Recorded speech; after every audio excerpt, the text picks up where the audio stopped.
All right. Welcome, Dr. Yvette Erasmus. It's so fun to be here with you. Thank you for giving me your time. Yeah, it's fun. And for those that don't know, I am Cheryl Gale Grace, founder of Brave Voices, a 501c3 nonprofit organization that educates, inspires, and supports adults to think, listen, learn, and speak about childhood sexual abuse prevention. It is our goal to bring an end to the silence that perpetuates the epidemic.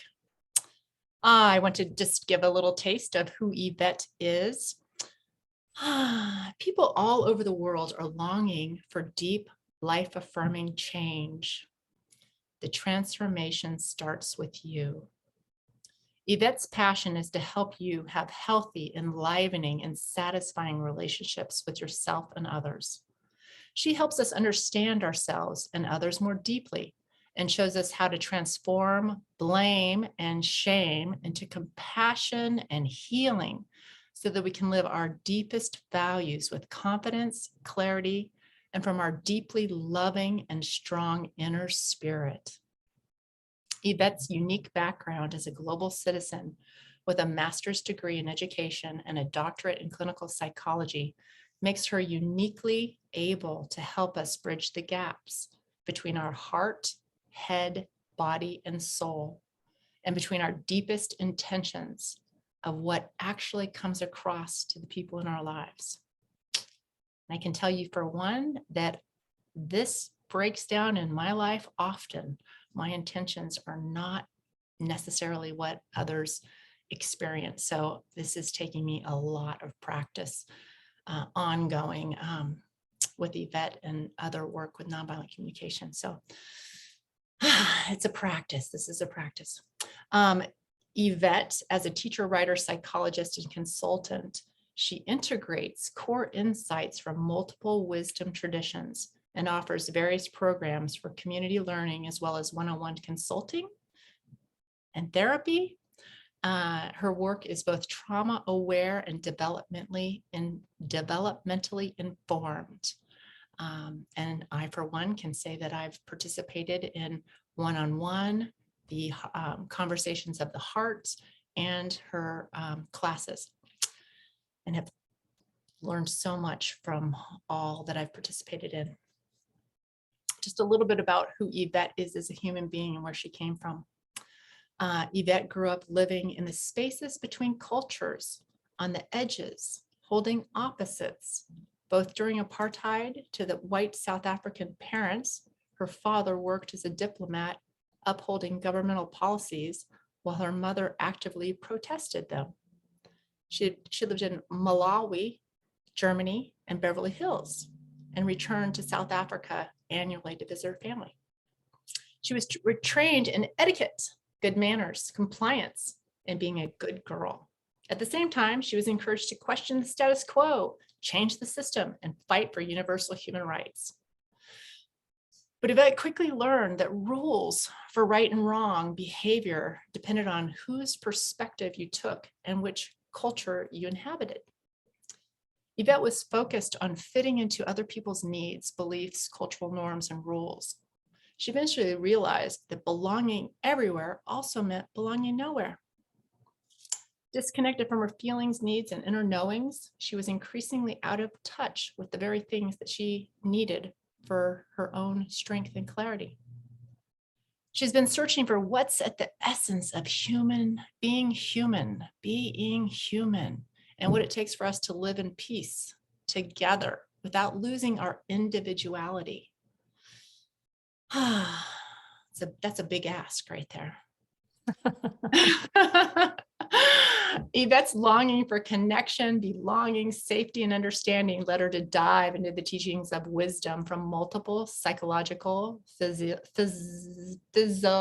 philosophical, and spiritual texts. Over the years, the collective knowledge drawn from multiple cultures has illuminated her path, opened her heart, reconnected her to herself and others, and given her a deep sense of purpose and meaning. Yvette has a deep belief that the integrated wisdom of our collective hearts, minds, and souls will change the world. Many of our biggest breakthroughs come not from learning something new, but from remembering what we've forgotten. Yvette's help reconnect. She helps reconnect us with our inner authority and our inner wisdom so that we can make a meaningful difference in the world. After 2+ years of studying with Yvette, I can say 100% for sure that she has helped me to do this. We will re-examine what we've been taught and help us emerge from the shadows of old wounds and cultural conditioning, and help us to diminish anything that diminishes our souls. One of the greatest things I've learned from you, Yvette, is to love up all the parts of myself, all of who I am, all my feelings, all my needs. And boy, oh boy, have I learned that I have needs. I have so many needs. It's just, that's been a biggie. Thank you, Yvette, for all that you've given me, taught me, shared with me over the last several years. I feel like I've been pulled up by my bootstraps. Oh, and I just really want to acknowledge the gift that you're giving to all of us that are able to come and join all of the things that you have to offer. Yeah. Everyone's welcome. Everyone's welcome. It's always a pleasure. That's so sweet. Thank you, Cheryl. Thank you. So today we're going to be in conversation specifically around for those of us who were harmed sexually as children, some pulling us up from the bootstraps for those that are living in fear, to finding courage. Okay. Yeah. So you're wanting to talk today a little bit about that journey, right? From fear to courage, or how we find courage. Yeah. Yeah. Mhm. Yeah. It's hard. It's hard, isn't it, when we've been traumatized as little ones? Mhm.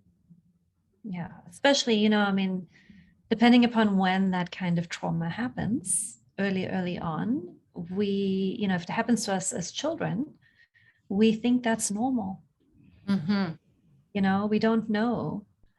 And it's only often, when we start feeling all of the symptoms of the trauma, all of the negative symptoms begin kicking in. And then, as grown-ups, often teenagers, grown-ups, we begin learning that not everybody's family does that. This doesn't happen to everybody. This isn't normal. These things that I'm feeling are healable. I don't have to, right? So we start getting some awareness, especially in the world we live in now. I mean, communication is, information is everywhere. So people have so much more access to communities like yours that provide a contrast and provide some hope and provide a path out. Mm-hmm. And then there are so many things that can stall us out on that journey. So many things that we get scared of. Mm-hmm. Yeah.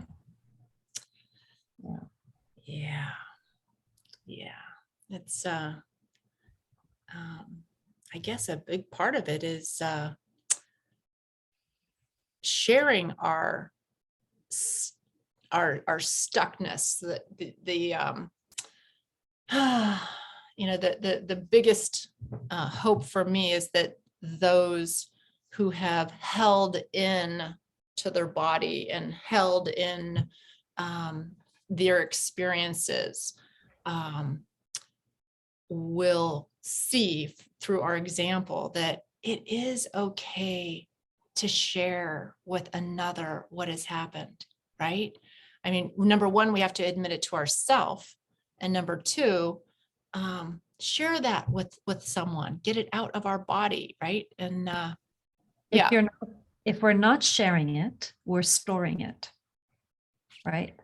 So we don't want to carry trauma and abuse and whatever painful legacy it is that we're trying to emerge from. We don't want to carry that for our entire lives. And one of the ways to begin moving it through us so that we can release it is to begin speaking about it. is to begin doing the thing you were not allowed to do. You know, it's like you've got to start breaking the rules of the dysfunctional family.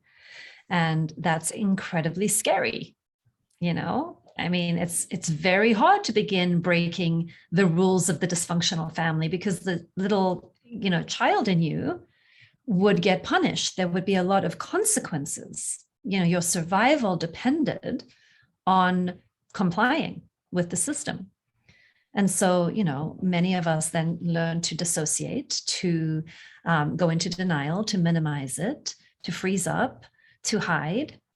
And there's an internal fragmentation that happens when we're abused, where there's the vulnerable, wounded part that is carrying the shame and the abuse and the memories and the experience. And then we develop another part that can put on a really lovely false exterior, right? And I shouldn't use the word false, because it's not really false. It's more like there's a public self and a private self. And they're both real. They're both real. It's not that it's a false self and an authentic self. They're both aspects of the authentic self.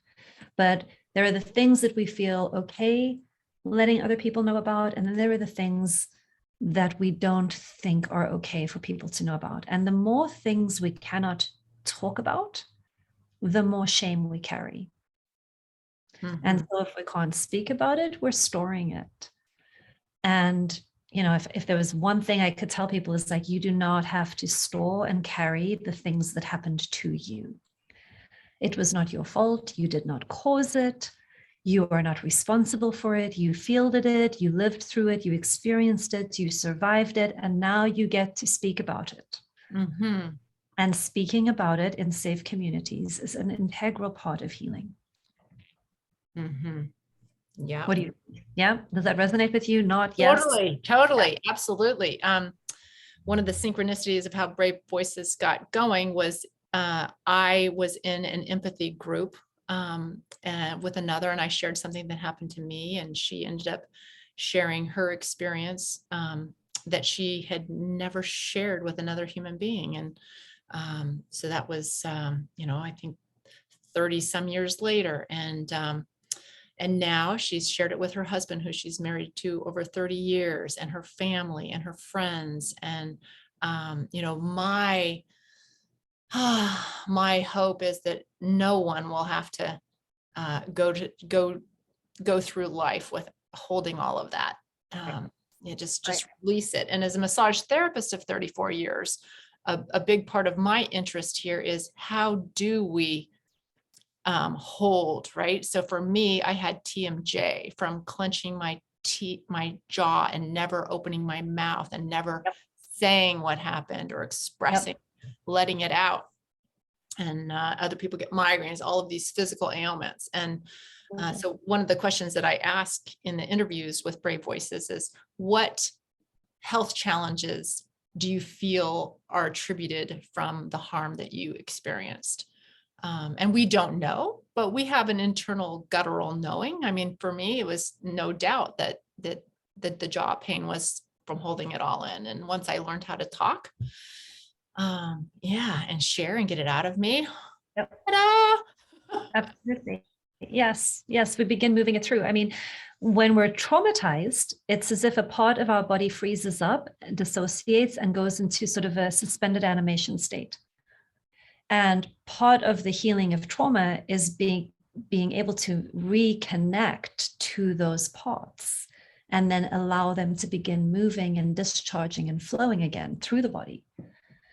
And for some people, not everyone, but you know, everybody's different. There's so many different paths to healing. But for many people, bringing the memories and the perceptions, the experiences that are stored in the body, the energy that got locked up in the body, and it kind of lives in your body unconsciously. And if you can't talk about it, it's going to stay. So it's in your sort of implicit unconscious system. But learning how to reconnect to those parts, reclaim those parts, bring them into a loving embrace within you, which is something that many of us need to learn how to do, because we fragmented them and we see them as bad and wrong and awful, right? Because they carry so much pain.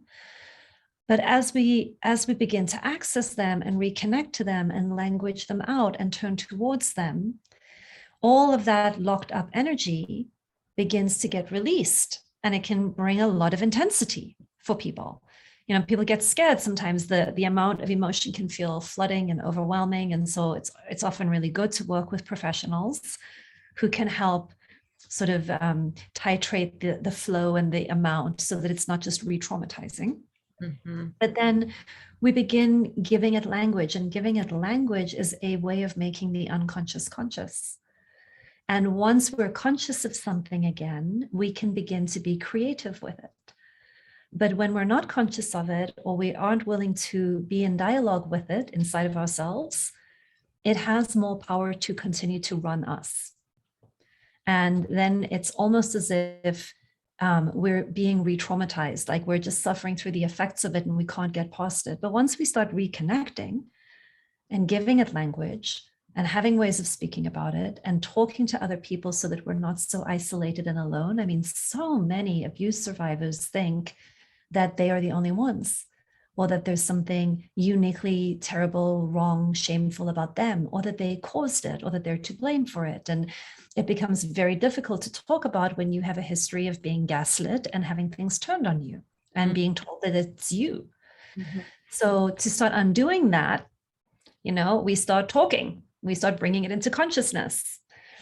So yeah, I really resonate with the whole thing you're saying about, you know, around the jaw, because I think our body speaks our symptoms when we don't have words, you know, and it's very helpful to begin interpreting the cues that you're getting from your body and what it's telling you about your snapshot current state.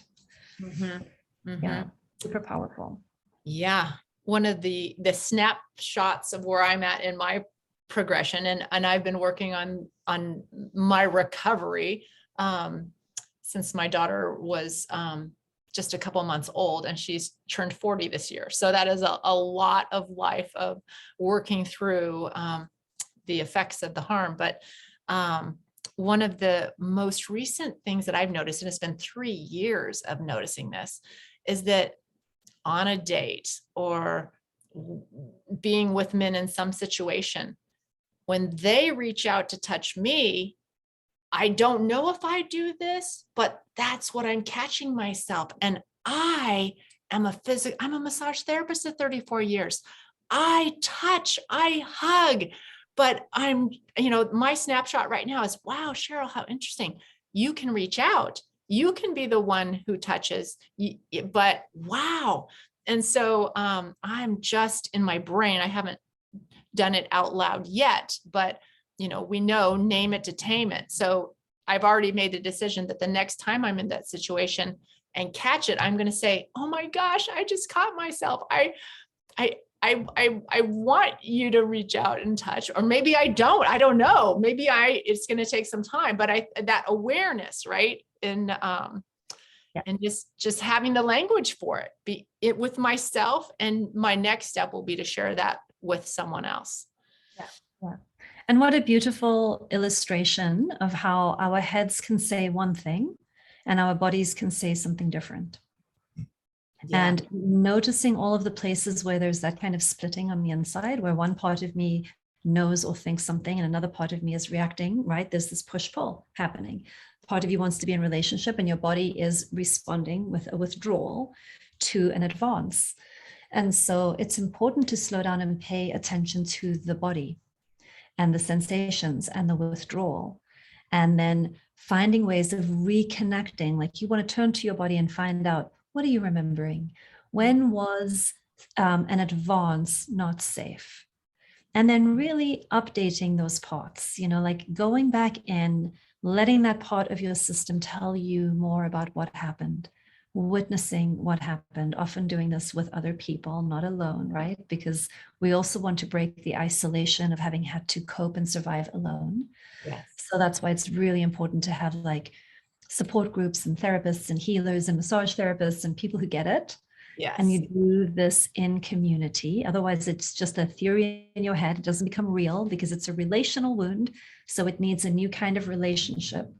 So even as you're describing, like on the dating, if you have a different kind of man than the, scene of the crime, then you can begin having a new experience where your body wants to have the experience of a no being honored. And pulling back is a nonverbal no. And when somebody responds to that with kindness and curiosity and no pressure and no rushing and not with their agenda, but by lifting up you and getting curious around what you are needing, then your body can begin to have a corrective emotional experience around that. So, it's very lovely when that works and happens. It's challenging when it doesn't, because sometimes, you're with somebody who is a repeat of the original thing, and they'll say, what's wrong with you? Why are you pulling away? And they're taking it super personally, and then it becomes all about them. And then we just have a reenactment. So beginning to understand like how to ask for what we're needing, how to honor what we're noticing happening, how to really settle into whatever stage of healing we're in. I'm in a place right now where my body needs to know that she gets to say yes and no, and everyone around her is going to honor the yeses and the nos. And for now, she wants to move. She wants to be the initiator. So I'm going to initiate until my body is ready to play with receiving. And it's not going to be ready to play with receiving until I've tested you enough times to know that when I say no, you're going to back off and not abandon. Yeah. Right? Not abandon. You're not going to move in and impose, and you're not going to abandon. Can you stay with me? So there's just a lot of richness in, the kinds of healing work that many of us are then engaged in. But it is about following the body. It is about honoring the symptoms inside of you and not turning on yourself and thinking, what is wrong with me? What is wrong with me? Why do I keep withdrawing? No. It's more like, oh, thank you. Thank you for letting me know that's what you're needing. You're needing to be in charge. Great. Let's give you lots of experiences of being in charge, and let's connect it to the memories. A lot of this work is like working with memory and imagination. What happened and what I want instead. So, and then we're sort of living in the space between memory and imagination, and memory and imagination. And imagination is tricky because we can predict the same trauma that we experienced. We can project the memory back into the future, and then we can be a little bit stuck. Or we can spend some time. This is a little bit around like, how do we move out of the fear and into courage? We spend some time really envisioning what it would be like if it were different. What is it that we're really longing for? What is the kind of relationship that our bodies will settle and relax in? And then we paint out that vision, and we really visualize, and you look for examples in the real world so that it feels real. And then you use that sort of imagining of how it could be. What does a safe, healthy, consent-based relationship look like and feel like? And then you start reaching for that, and you heal the memories, and you forge a new path forward that is not a recreation of everything else. Otherwise, what we have is a lot of reenacting, right? I'm sure you've seen that, or maybe even experienced some of that, where we end up finding ourselves in the same pattern, in the same dynamic. And it's a new person, but it feels exactly the same on the inside. And so that's often a cue that our memories are hijacking our imagination. And so we want to get really, really present. Anyway, that was a lot of words. Yeah, no, it's great. It's, for me, then it's articulating in the moment with whoever that person is, and that's my opportunity to step into the courage, perhaps, and say, gosh, I just noticed this about myself. And this is where I'm at in my healing journey right now. And this is what I'm going for. And how does that sound for you to hear that? And if that scares them away, then that's not anybody I want to have a relationship with. And if it's somebody that gets super curious and wow, tell me more, then okay, they might get a second date, or hopefully it doesn't come up whenever it comes up. Yeah, I know.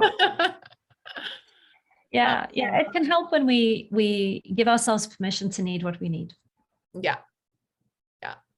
And for me to just keep loving up that, if it, it's been 3 years of me noticing, and it's like, okay, well, how can I love that up? That I love that you say that. I love that you say, like, even if it's been 3 years, because trauma is often too much, too soon, too fast. And one of the ways we can recreate the trauma is in putting a lot of pressure that we have to heal now. And then we have a timeline for how quickly it needs to happen. And because I now understand it, it all needs to go away. And in a way, It's like we almost get in the way of the healing when we don't allow our system to have the pacing that it wants.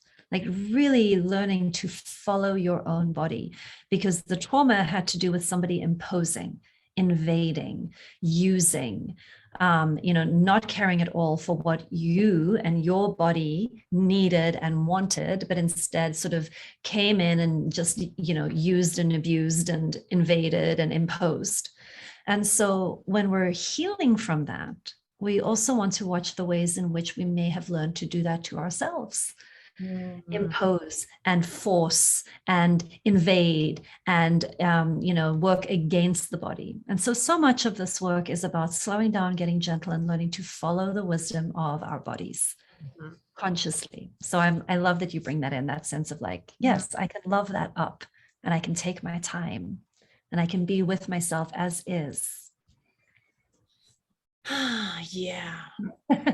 Yeah. Yeah. And when I withdraw on a date and I notice my body doing this, I don't meet that with what is wrong with me. I meet that with, oh, I get it. I get it. Let me put some language to that and help you get it too. And then work with it. We don't override ourselves. We just work with ourselves. What we never got when we were little. Right. Yeah. Yeah. And what about fear and telling and let me just give you a scenario. I have a guttural feeling that my neighbor, somebody that I know, just doesn't feel right when I see them around other children. How would you propose I find the courage to share my feelings or thoughts or gut or whatever it is that's my intuition? Because that's moving from fear to courage in protecting children. And I think I'm probably not the only one who feels awkward on, oh my gosh, this just isn't right, but how do I possibly bring this up with that person or the parent of the child that I think may be in an unsafe situation? One, I think it's going to vary from context to context, person to person. So my first disclaimer is I don't know that there's one right way to do it, because there's so much nuance in power and context. And so I don't know but I'll give you some general guidelines with the caveat of trust your own wisdom in the situation to know what the right move might be. But the general principle I think that you're pointing to is when we get a hit that something isn't quite right, we want to pay attention to it and we want to legitimize it. Yeah. We don't know what we're picking up on yet. We may not have all the data yet. We may not know exactly what it is that we're cueing into, but we are cueing into something. And that something is worth an awareness raising of the community and a turning towards and making sure.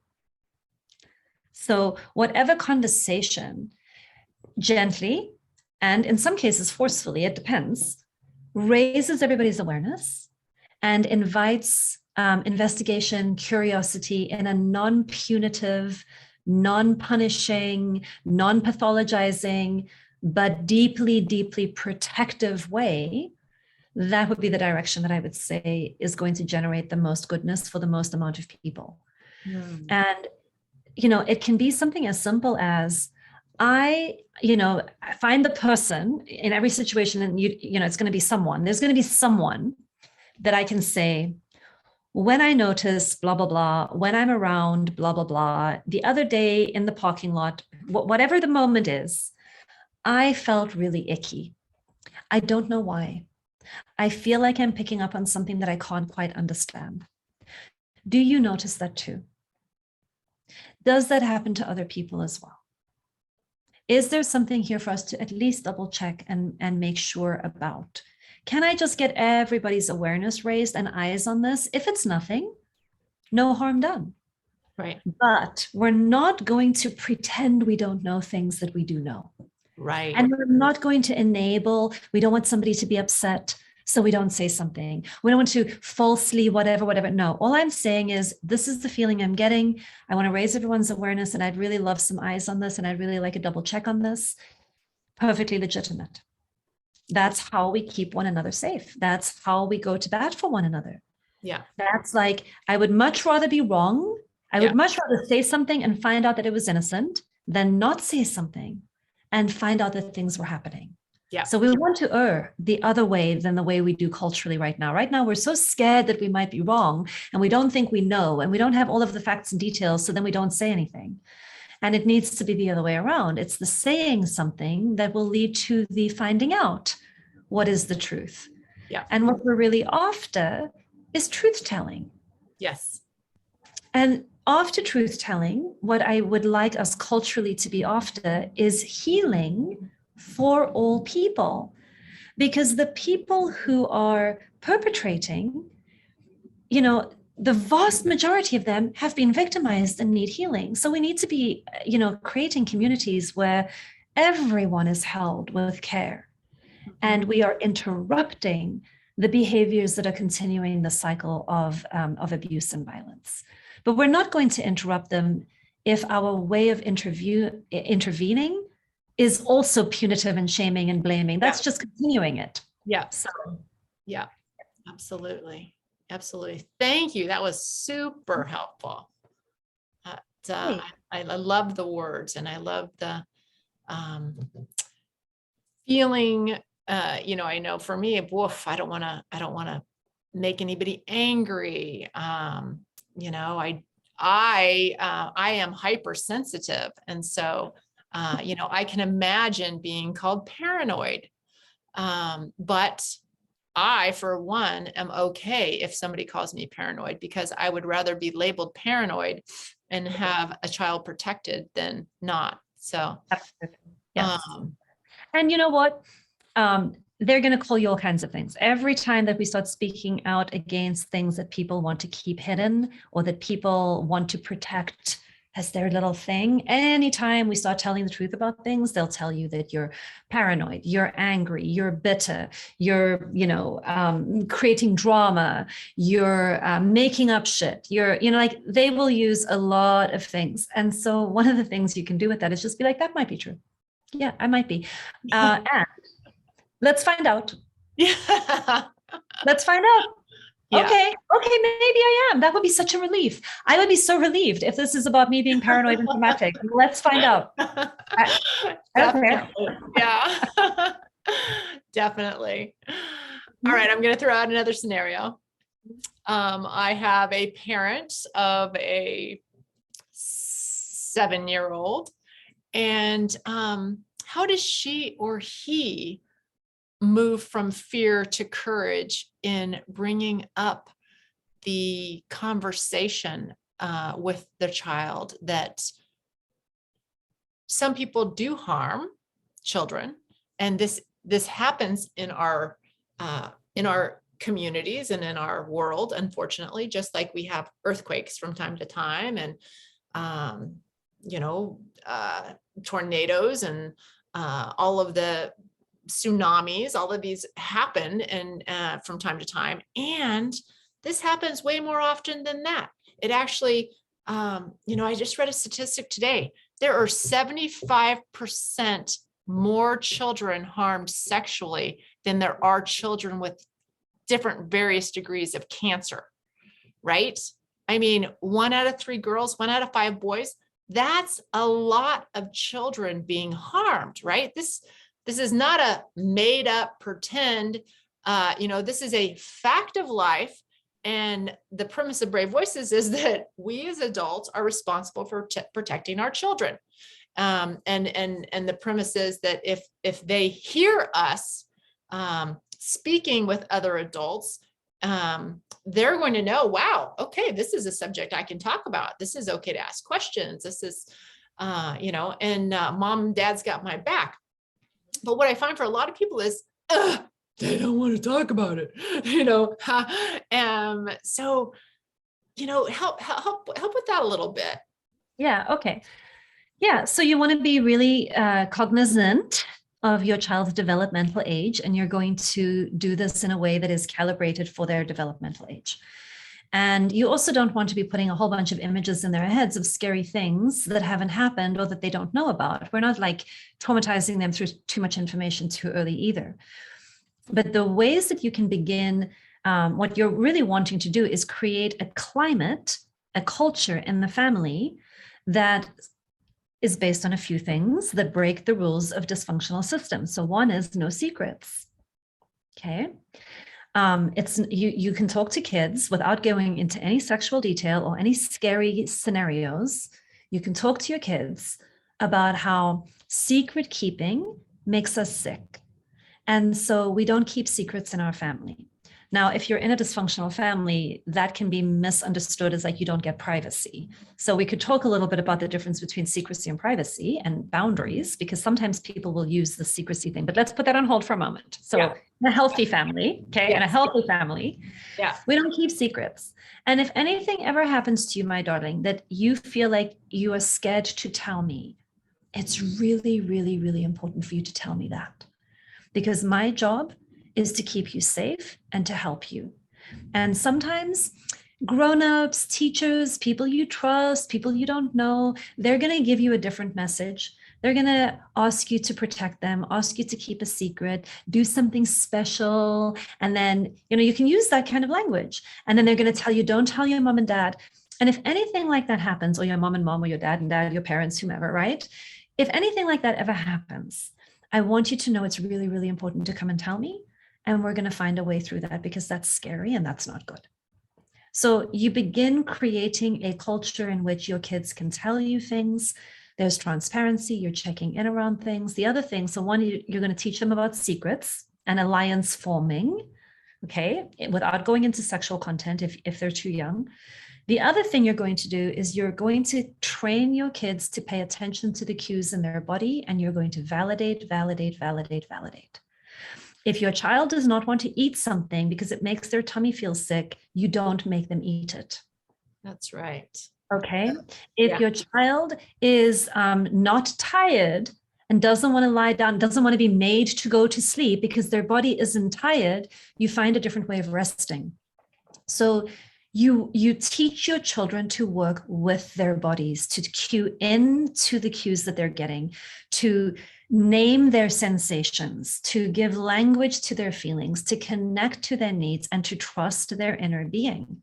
And we don't groom them unintentionally for abuse by teaching our children that they don't feel what they feel, they don't like what they like, they don't not like something, they'll like it if they just try it many, many times. We stop that kind of parenting. Because those kinds of things, well-intended, are teaching your children to not trust themselves and to do what an authority figure says, and to abandon themselves in favor of an authority figure. And it keeps them in a state of disconnection that will not protect them. Mm-hmm. So those would be my sort of general, you don't even have to go into scary imagery. Yeah. And what you're describing right now takes a lot of awareness and consciousness of catching ourselves. I mean, because immediately I was thinking, oh my gosh, I think my grandson was 3, and there was going to be a bonfire on the beach, and I really wanted him to have a nap. And I remember him being so excited, not wanting to have a nap. And just like, Well, but hold on a moment, because every one of us will have done a little bit of that. Okay. Yeah. Every one of us is going to hear that and be like, oh shit, I did blah, blah, blah. Right. So think of it more in terms of a ratio. Yes. Think of it more in terms of, look, every parent every now and then is going to be like, no, I'm exhausted. Go lie in your bed. I don't get, like go read a book, anything. Okay. So don't think more a little bit about what is the general culture in the family, right?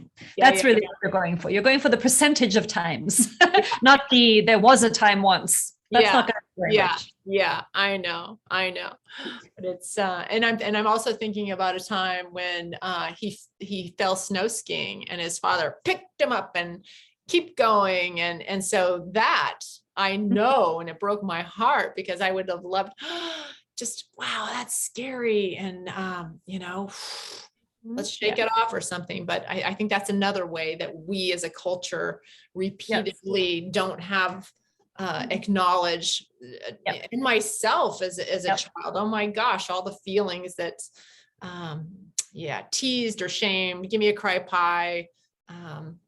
Yeah, there's so many of those things that I think are worth beginning to do the work of detoxing from our culture. I mean, like the skiing incident, people always want to see that as an extreme. Either you like get the kid and you go again because that's good and that teaches resilience, or you slow down and you empathize and then the argument against that is you're just cuddling and they're not getting any.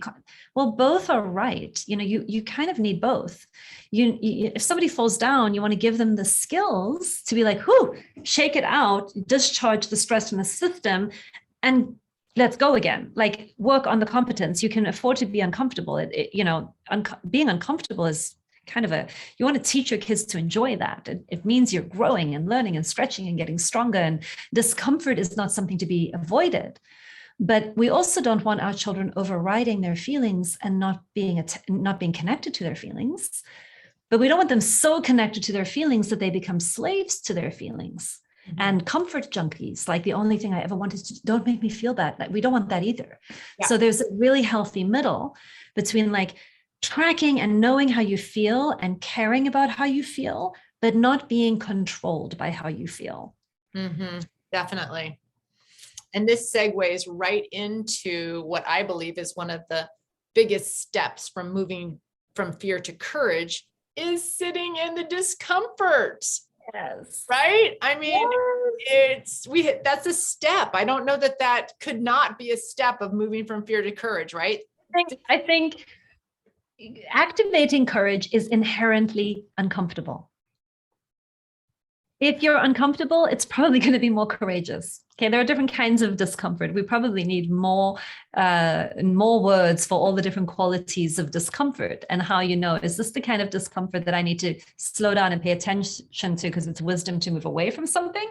Or is this the kind of discomfort that is like, ooh, I'm reaching for something and it's a stretch and I'm expanding my capacity. So courage is about making our world bigger. Courage is about activating our potential to be more loving, more empowered, more wise, more choiceful, more aware. And when we're reaching for that, it's uncomfortable, but our world is getting bigger. The other kind of discomfort, like, if we're listening to, wait, what am I trying to say? Like, it has to do with the fear. Like if I'm going with discomfort, I'm like, oh, that's uncomfortable, I'm not going to do it. And this is uncomfortable, so I'm not going to do it. And our world gets smaller and smaller and smaller. We end up becoming more fearful, more anxious, more limited, more depressed, more, and so that's not the direction we want to go. Nope. Yeah. Yeah. Feel the fear and do it anyways. Yeah. Yeah. Exactly. And I think a piece of that as well is having something worth being courageous for. This is where the creative imagination comes in, or the seeing that it doesn't have to be this way. And then deciding this other thing that I know about that people live into, I want that. Understanding that healing is possible, that moving beyond trauma is possible, that not being locked up in dissociative states, fear states, frozen states, avoidance states, anxiety states, hypervigilance states, that it is possible to move those energies through our system and to be free from them.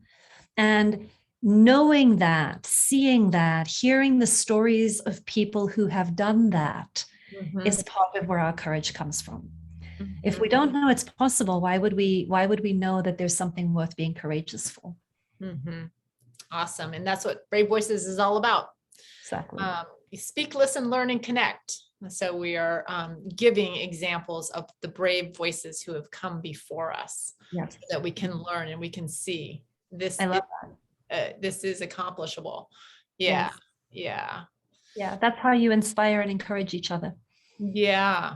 And the other thing that I ask of people is to care enough to sit in the discomfort, because we know human beings will not sit in discomfort unless they care enough. So And you know what else helps me in discomfort is community. Mhm. Like if I'm sitting in my discomfort and I'm not alone and somebody is with me and they're like, I know this is really uncomfortable, but I'm right here with you. Oh my goodness, that helps so much. Yeah, So much. acknowledging it out loud to Yeah. another in community. Yep. Yeah. So we've got quite a few bullet points as far as moving from fear to courage. Um, um,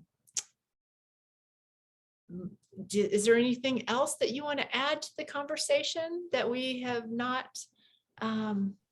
We're gonna choose to sit in discomfort. We're gonna do that in community with others. We're gonna acknowledge it out loud. We are going to. Oh, I thought of one as you're saying that. We're going to recognize that self-silencing is a trauma response, not a wisdom. A lot of the time when we've been abused. And so one of the ways of moving beyond the trauma is no more self-silencing. Somebody else told you you're not allowed to talk about it. Somebody else told you it was dangerous to reclaim your voice. And so, in the spirit of what it is that you're trying to do, speaking it out is a radical, revolutionary act of reclaiming yourself. Yes. And it's an integral part of your healing. What as that might be. Yeah. I so agree. And it might make somebody else angry. Somebody else might tell us they don't want to hear it. That's okay. But that's all somebody else's stuff. That's right. That's somebody else's lane, as you would say. That is exactly somebody else's lane. I heard a really cool little meme on TikTok recently. I'm going to read it to you because I really liked it. I'm like, oh, that's a really good quote. They were saying something like, you telling other people what happened is not attacking other people. You standing up for yourself is not you starting drama. You holding someone accountable does not make you bitter. And you setting boundaries does not mean you're holding a grudge. And I just really like that because there are so many ways in which our healthy impulses get used against us. And it can be helpful sometimes to just separate from that. Even though somebody else continues to try to overpower, dominate, silence, control us by judging us, by telling us that it's us, that we're bad, that we're wrong. There's a whole process of separating that out and saying, no, actually, I'm speaking my truth. I'm setting boundaries. I'm looking for accountability. I'm inviting community. I'm stopping a cycle that I don't wish on anybody else. And it stops with me. And one of those things is I will no longer be silent about it. And I'll talk about my experience and my story and what it is that I want in the world moving forward. And then I'm going to stand for that. That doesn't make me dramatic and bitter and paranoid. You brought up paranoid and, no, don't let them use that against you anymore. Do we have time for one more thing? Yeah. I had a conversation with the lawyers today, and their recommendation when a brave voice chooses to share their lived experience on Archive StoryCorps is for them to change their name, change the place where it happens, and blur their face. And this is in case they say anything about my brother, my sister, my neighbor, so that that person cannot litigate for a break for sharing publicly that which is private. And I hear the lawyers, and they are going to write up a bullet list of best practices to protect yourself. And that will be someone's choice to do those practices or to say their real name and have their face. And for me, this is my gosh, right? As far as for those of us who were harmed and didn't go on to harm others, it's pretty easy for us to share our experience. But for those bravest of brave voices who I've been interviewing who were harmed and went on to harm others, perhaps taking on board these best practices is the safest thing for them. But it's ethically, authentically, for me, I don't want anonymity. I don't want to be anonymous. I think that we've had enough of that. And so for myself, I am saying my real name. I'm saying who harmed me. I'm saying exactly what happened. Any ideas about moving from fear to courage by listening to your internal intuition, as far as what is right for each individual? Deciding to share, or not share, or share anonymously. Yeah. Wow. It's multi-layered and very complicated. And I think this is a place where each person needs to really take stock of their individual circumstances. And for some people, staying anonymous is probably wiser. And for some people, not being anonymous may be wiser. And some things to be thinking about. I can just give you some guiding principles. One of the hallmarks of trauma is having choice removed. Okay. So giving people a choice is great. But if I come and I am talking about what happened to me with no awareness of how it might impact you, I've removed your choice. Mm-hmm. Now, I may feel justified, but in those moments, I would slow people down and say, we want to get very, very clear on what is my intention in speaking about what happened to me. And at certain stages in the healing journey, a very, very natural and normal part of the journey is that I'm rageful about what happened to me. And that's healthy. That's very healthy rage. But if I'm telling my story to the world when I'm in the stage of healthy rage, there will often be a part of me that wants that person to feel as shitty as I felt. And the telling of the story can be a form of passing on harm and then feeling justified in it because they should suffer the way I suffered. That's going to be a very, very different interaction than when I've worked through that stage and I've worked through my rage and I've dealt with that person one-on-one privately, and we have gone through a healing process and we are all in a good place. And I say, I want to tell my story. And the other person says, yes, I consent.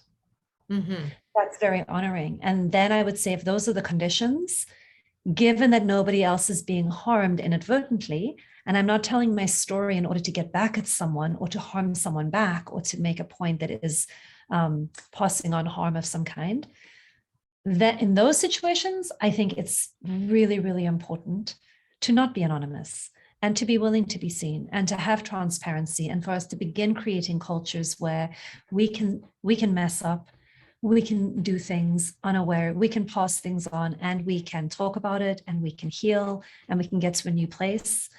And we can begin taking ownership of our own healing journey, especially perpetrators. Like if we have perpetrated harm, if I can begin saying, I did that, here's what was happening for me, here's what the healing involved, here's what I had to face, here are my commitments moving forward.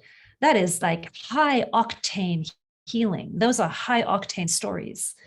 But along the way, not everybody can do the high octane version because they're telling their stories while they're in different developmental levels in their own healing journey. And, we want to be careful that we're not unconsciously trying to get rid of our pain by giving it back to the person who perpetrated harm to begin with. Because what that will do is it will actually get us stuck in a new cycle.